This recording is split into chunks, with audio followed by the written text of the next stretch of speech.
It is said that in some parts of the world, when a child is born, its tribe and its people, they watch and they listen to the child grow into its gift to the world. And when the child's gift has been sung, has been recognised by the tribe and its people, they do all that they can to nourish that gift in the child, to nurture the gift, and to support the child to bring his or her gift into the world. In today's society, we have a lot of training, a training with the expectation or the goal towards a certification, as a sense of proof that we are or we can do, or this is our gift to the world. And this certification, these pieces of paper, these training, offer maybe a sense of approval or validation that we can or that we are. I also feel that in training, that very often in vast numbers of training, it becomes very parrot fashion, and we learn structure and we learn routine. And often in this structure and routine, we are so focused on the structure and routine that it loses its life. It loses its aliveness. And within that, we also lose our own sense of how we share that in the world, how we gift that to others. And we can often suppress our own intuition of how life is speaking through us to share that. The tantric training I offer is a one-to-one training. And this is so that the individual, just as the child in the tribe, is supported to explore, to experiment, to discover the individual's expression of sacred touch, of tantric therapy.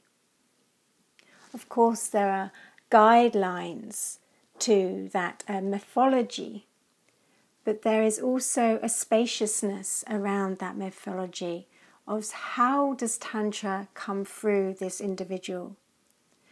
So that therefore another Michelle is not being created in the world, so that I don't lose my Michelle-ness, let's say, and the individual training with me does not lose their individualness.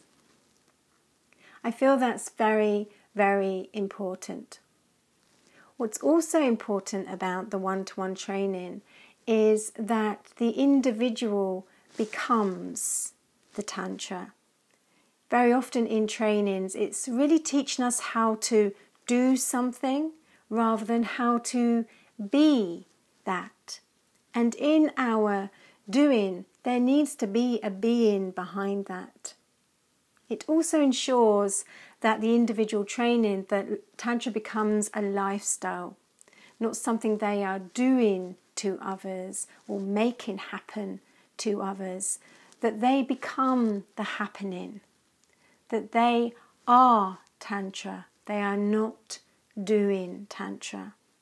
And in that, there is a presence which allows others to grow around us, to grow around them.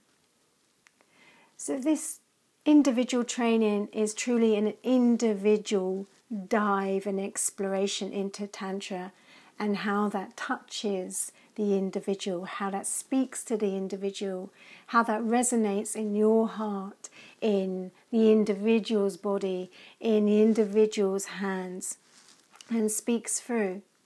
Very often these methods that are suggested to us or offered to us in Tantra, they're simply a doorway that allows something to come through us. So that's what I mean about becoming the method. In one-to-one individual training, it allows the structure, the routine, the focus on ticking boxes to create a certification to fall away. So there is no parrot fashion. There's not a duplication of a teacher. Not that I really agree with that word, because who is a teacher and who is a student? When two people come together as well, you find that something magical is born from just these two people relating together and sharing together through a learning and discovery together. And from this, there is none of this loss of aliveness, loss of juiciness, and from that there's always a connection, so that each session becomes a pulsation, becomes present to what is required, what is needed, what is desired of this moment, of this sharing together within the tantric therapy training.